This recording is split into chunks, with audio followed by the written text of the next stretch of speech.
And when Luthio spoke in this tone of voice, rolling his R's, he produced a great rumbling sound that seemed to Adamsberg as if it was issuing from the very earth. He picked up the suitcase, his mind already on its way to the Eurostar departure lounge of the Gare du Nord.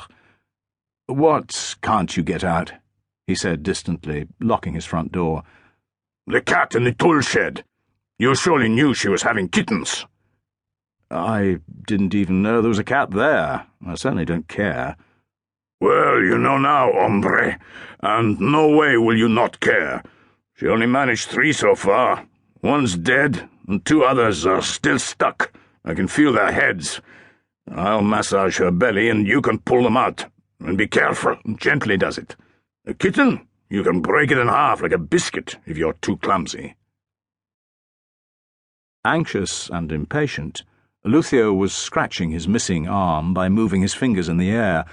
He had often explained that when he had lost his arm, aged 9, there had been a spider bite on it, which he hadn't finished scratching, and, on account of that, the bite was still itching 69 years later, because he hadn't been able to give it a really good scratch and had done with it.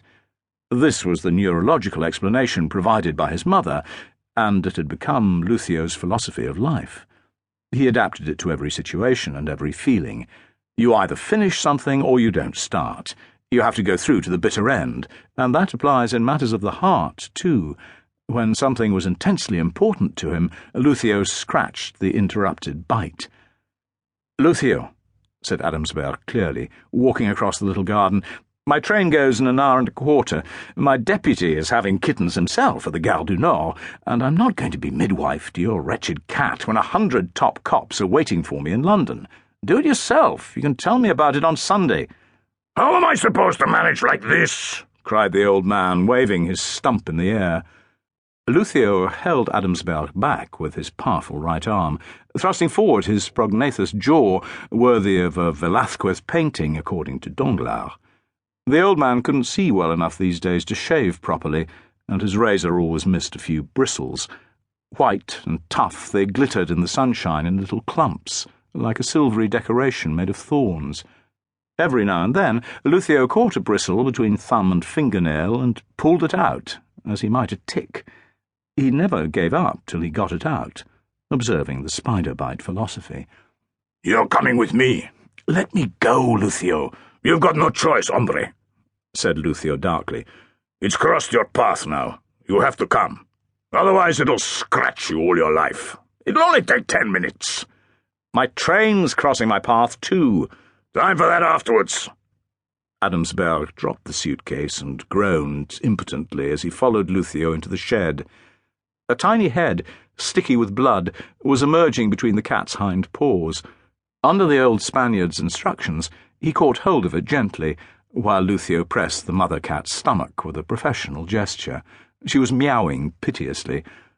"You can do better than that. Pull harder, hombre. Get hold of it under its shoulders and pull. Go on. Don't be afraid, but be gentle. Don't squash its skull. And with your other hand, stroke the mother's head. She's panicking." "Luthio, when I stroke someone's head, they go to sleep." "Joder! Go on, pull!" 6 minutes later, Adamsberg was putting 2 red and squeaking little rats alongside the others on an old blanket. Luthio cut the cords and placed them one by one at their mother's teats.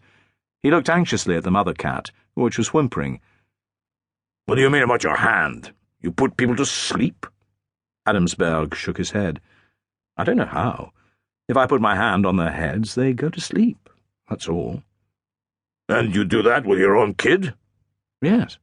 And people go to sleep when I'm talking, too. I even have suspects drop off when I'm questioning them." "Well, do it for this mother cat.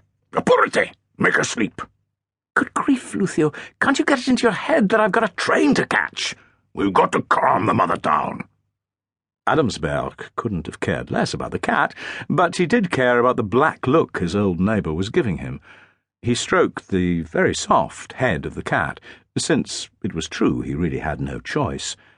The animal's panting gradually subsided, as his fingers rolled like marbles from its muzzle to its ears.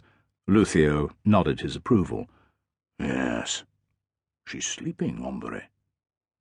Adamsberg gently removed his hand.